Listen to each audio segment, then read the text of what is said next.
ओम गणेशाय नमः। ओम नमः शिवाय। मैं निखिल ज्योतिषाचार्य आप सभी का मेरे चैनल पर पुनः स्वागत करता हूं। आशा करता हूं कि आप सभी स्वस्थ होंगे। महादेव की कृपा आप सभी पर सदैव बनी रहे।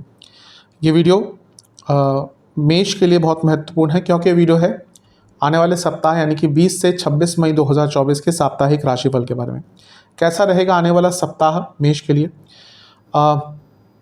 मेरा साप्ताहिक राशिफल चंद्रमा की गति पर आधारित होता है। चंद्रमा एक ऐसे ग्रह हैं जो बहुत तेज़ गति से भागते हैं और 2.25 से 2.5 दिन में अपनी राशि बदल लेते हैं। तो बहुत स्वाभाविक है कि पूरे हफ्ते में जो 7 दिन का होता है वो अलग अलग भावों में रहेंगे, अलग अलग राशियों में रहेंगे, अलग अलग ग्रहों के साथ युति योग दृष्टि संबंध बनाएंगे।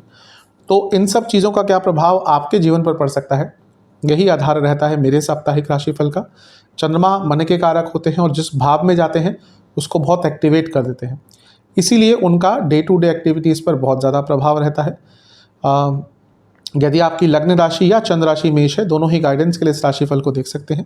ये आपके ऊपर है, आपको कहाँ से ज़्यादा सटीकता मिलती है। कहने का तात्पर्य ये है कि अलग अलग राशिफल नहीं बन सकते कि आप बोलें कि मेष लग्न राशि से अलग बनाइए, मेष चंद्र राशि से अलग बनाइए, वो नहीं हो सकता। ये आपके ऊपर है, आप कहाँ से देखना चाहते हैं। व्यक्तिगत तौर पर मेरा मानना है कि लग्न राशि अगर आपकी कन्फर्म है, वहाँ से देखेंगे तो ज़्यादा सटीकता आएगी। शुरुआत करते हैं। 20 तारीख शाम के 4 बजे चंद्रमा आपके सप्तम भाव में आ जाएंगे यानी कि तुला में, और 23 तारीख सुबह के 3 बजे तक यहीं पर रहेंगे।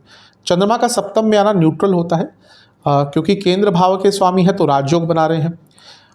यहाँ पर उन पर मंगल की दृष्टि है, जो चंद्र मंगल योग बना रही है, ये बहुत अच्छा होता है। मंगल आपके लग्नेश हैं और मंगल आपके अष्टमेश भी हैं, यानी कि अचानक से धन की प्राप्ति हो सकती है। मंगल विपरीत राजयोग बना रहे हैं, चंद्रमा पर दृष्टि है, कोई अटका हुआ कार्य, कोई रुका हुआ कार्य आपका पूर्ण हो सकता है। तो हफ्ते का जो शुरुआती भाग है आपके लिए ठीक दिख रहा है, लेकिन बुध का प्रभाव जब चंद्रमा पर होता है तो क्या होता है, कन्फ्यूजन। और चंद्रमा ये केमद्रुम योग के हैं, मैं बता ही चुका हूँ कि अभी केमद्रुम योग चलेगा लंबा पिछली वीडियोज़ में। तो कन्फ्यूजन की स्थिति अवश्य बनी रहेगी, अपने ऊपर विश्वास कम रहेगा, जल्दबाजी बहुत रहेगी और इसके कारण थोड़ी प्रॉब्लम हो सकती है। यहाँ पर चंद्रमा गुरु से भी छठे भाव में है, यानी कि षडाष्टक योग बन गया, जिसको हम शकट योग कहते हैं। कुछ कार्य डिले भी हो सकते हैं, तो उनके लिए भी तैयार रहिएगा। बुध देख रहे हैं जो छठे घर के स्वामी है, फ्रस्ट्रेशन भी बढ़ेगा और जल्दबाजी भी रहेगी। इसलिए हफ्ते का शुरुआती भाग मंगल के कारण तो अच्छा रहेगा, लेकिन बाकी ग्रह थोड़ा सा विघ्न यहाँ पर उत्पन्न करते हुए आपके लिए दिख रहे हैं, प्रतीत हो रहे हैं। नवांश कुंडली कह रही है पेशेंस सबसे इंपॉर्टेंट है। दशमांश कुंडली कार्य क्षेत्र है कि जो जॉब करते हैं आपको कुछ नया सीखने का अवसर मिलेगा और अपने एक्सपीरियंस का उपयोग करने का मौका मिलेगा। जहाँ तक बिजनेस की बारी है, जल्दबाजी से बचना है, समय बहुत अच्छा है। लव लाइफ, इसमें गिल्ट फीलिंग सी दिख रही है, मतलब कि बहुत ऐसी चीज़ें हैं जो रिलेशनशिप के हिसाब से जा नहीं रही या फिर आपके एक्सपेक्टेशन के हिसाब से जा नहीं रही, और वो सब मिलकर आपको बहुत तंग करेंगी। वैवाहिक जीवन कम बोलिएगा, बहुत उचित रहेगा। जहाँ ज़्यादा बोलना शुरू किया प्रॉब्लम्स को खुद ही इनवाइट करेंगे। स्टूडेंट्स, थोड़ा अकेलापन रहेगा, मेंटली थोड़ा सा वीक तो नहीं, लो फील करेंगे।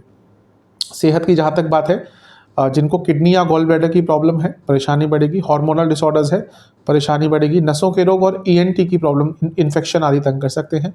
सर्वाष्टक में आपका 12वां स्थान बरी है, खर्चे थोड़े से बढ़ जाएंगे हफ्ते के शुरुआती भाग में, उसके लिए अपने आप को तैयार रखिएगा। 23 तारीख सुबह के करीबन 3 बजे चंद्रमा आ जाएंगे आपके अष्टम भाव में, वृश्चिक राशि में, और 25 तारीख सुबह के 11 बजे तक वहीं पे रहेंगे।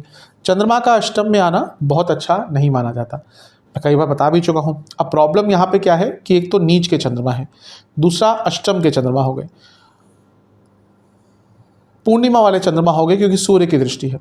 अब ये चंद्रमा की सेंसिटिविटी को और बढ़ा देता है। अब ये किसी अच्छे स्थान पर होता तो मैं कहता उतना बुरा नहीं है कि नीच के भी है, चलो कोई बात नहीं, लेकिन अष्टम के चंद्रमा है और वो भी नीच के, और वो भी पूर्णिमा वाले, यानी कि संवेदनशील नहीं, अति संवेदनशील चंद्रमा है।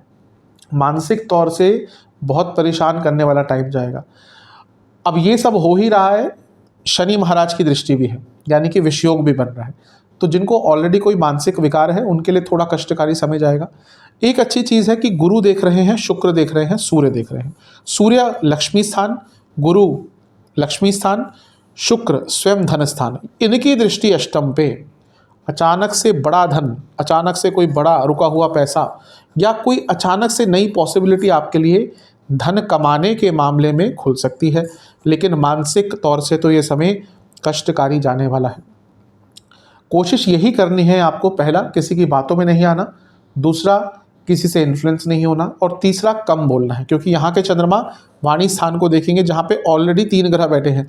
क्या बोलेंगे खुद को समझ नहीं आएगा, दूसरे तो अलग बात है। तो थोड़ा वाणी पर नियंत्रण कर लेंगे तो आपके लिए बहुत उचित रहेगा। अदरवाइज धन के रूप में तो समय अच्छा ही दिख रहा है। नवांश कुंडली बता रही है कि धन के रूप में पॉसिबिलिटीज, नई संभावनाएं खुल रही हैं। दशमांश कार्यक्षेत्र, थोड़ा सा गलतियां होने की गुंजाइश है, तो अपने कार्य पर ध्यान दीजिएगा, स्पेशली अगर रिटर्न वर्क ज़्यादा है, कम्युनिकेशन वाला कार्य है। बिजनेस में बहुत अच्छा, जैसे मैंने कहा ना कि जिनका अपना कुछ काम या फिर ज़्यादा पैसे का योग बन रहा है, तो यूजुअली जिनका बिजनेस अपना होता है उन्हीं को अचानक से पैसा बड़ा मिलता है। लव लाइफ ठीक है सब कुछ, लेकिन ऐसा लग रहा है कि आप अपने पार्टनर के प्रति ज़्यादा ध्यान नहीं दे रहे, और ये चीज़ उनको फील हो रही है, तो इस पर काम कीजिए। अगर आपके पार्टनर हैं और आप ध्यान नहीं दे रहे तो गलती तो आपकी ही है। वैवाहिक जीवन यहाँ पे एक अकेलापन रहेगा, उदासीनता रहेगी। जहाँ तक स्टूडेंट्स की बात है, कुछ खोए मौके हाथ में वापस आ सकते हैं, तैयार रहिएगा, अपने आप को तैयार रखिएगा। सेहत के अनुसार पेट के रोग रहेंगे, इन्फेक्शंस बने रहेंगे, लिवर की प्रॉब्लम तंग करेगी, जिनको डायबिटीज़ है ध्यान दें। सर्वाष्टक में आपका छठा भाव अत्यंत बली है, थोड़ी चिंताएं व्यर्थ की नहीं और भी बहुत प्रकार की आपकी हो जाएंगी, बढ़ जाएंगी, तो अपने मानसिक स्थिति पर बहुत ज़्यादा ध्यान देना है। 25 मई सुबह के 11 बजे चंद्रमा आपके नवम भाव में आ जाएंगे, धनु राशि में, और सप्ताह के अंत तक यहीं पे रहेंगे। चंद्रमा का नवम भाव में आना अच्छा होता है, ये जो अष्टम का इतना प्रभाव था वो ख़त्म हो जाएगा और चीज़ें थोड़ी बेटर होना यहाँ पे शुरू हो जाएंगी। बृहस्पति की राशि में है और बृहस्पति आपके मित्र ग्रह हैं, तो यहाँ पे और भी एक अच्छी चीज़ है। और सबसे इम्पोर्टेंट चीज़ है, भाग्य स्थान में है, केंद्र भाव के स्वामी है, केंद्र त्रिकोण राजयोग बन रहा है, तो हफ्ते का जो मध्य भाग है उससे काफ़ी हद तक आपको एक सुधार देखने को मिलेगा। लेकिन पुनः शकट योग बना हुआ है, कार्य अवश्य आपके डिले हो सकते हैं, तो उनके लिए तैयार रहेगा, अपने आप को मेंटली प्रिपेयर रखिएगा कि हाँ कुछ कार्यों में बाधाएं या फिर डिले आ सकता है। अदरवाइज ये समय आपका बहुत अच्छा है, इसका लाभ उठाइएगा। बुध से त्रिकोण में है, सप्तम के समसप्तक जब चंद्रमा बुध होते हैं तो थोड़ा सा प्रॉब्लम होती है, लेकिन त्रिकोण में बुध और चंद्रमा आइडियाज़ की उत्पत्ति करते हैं, तो हफ्ते का अंतिम भाग आपके लिए शुभता लेकर आ रहा है। नवांश कुंडली बता रही है कि कुछ अलग मत कीजिएगा, जैसा चल रहा है उसको वैसे ही चलने दीजिएगा। दशमांश करियर में बहुत अच्छा कोई न्यूज़ आ सकता है। अगर आप जॉब चेंज का विचार कर रहे थे या ट्रांसफ़र चाह रहे थे कि मेरा with in the company he transfer हो जाए, बहुत शुभ योग है। बिजनेस अत्यंत शुभ है समय, कुछ नया करने का अवसर मिलेगा और इसके साथ ही पैसा तो आएगा ही, यात्रा के योग बन रहे हैं बिजनेस के लिए। लव लाइफ की जहाँ तक बात है, अंडरस्टैंडिंग की कमी है, ये ऐसा समय है जब थोड़ा सा कार्य करेंगे तो अंडरस्टैंडिंग बन पाएगी, सुधर पाएगी। वैवाहिक जीवन ओवर एंथुजियाज्म, ओवर एक्साइटमेंट तंग करेगा, थोड़ा सा कंट्रोल कीजिएगा। स्टूडेंट्स, अभी आप दूसरों पर बहुत ध्यान दे रहे हैं, वो ये कर रहा है वो ये कर रहा है, अपने ऊपर ध्यान नहीं है, अपने ऊपर ध्यान वापस ले आइए, अन्यथा प्रॉब्लम हो सकती है। जहाँ तक सेहत की बात है, जोड़ों का दर्द, गले के रोग तंग करेंगे, नसों के रोग भी तंग कर सकते हैं। सर्वाष्टक में भाग्य स्थान ही बली है, हफ्ते का अंतिम भाग तो आपके लिए पूरे हफ्ते की भरपाई करने वाला है। बहुत शुभ समय है हफ्ते का अंतिम भाग। उपाय के स्वरूप में खीर का भोग अंजनी पुत्र यानी कि बजरंग बली को लगाना है और ओम अंजनी पुत्राय नमः का 27 बार जाप करना है। आशा करता हूँ कि सप्ताह आपका अच्छा जाएगा। चैनल पे नए हैं, सब्सक्राइब कीजिए, वीडियो को लाइक कीजिए। मिलता हूँ अगली वीडियो में, तब तक के लिए ओम नमः शिवाय।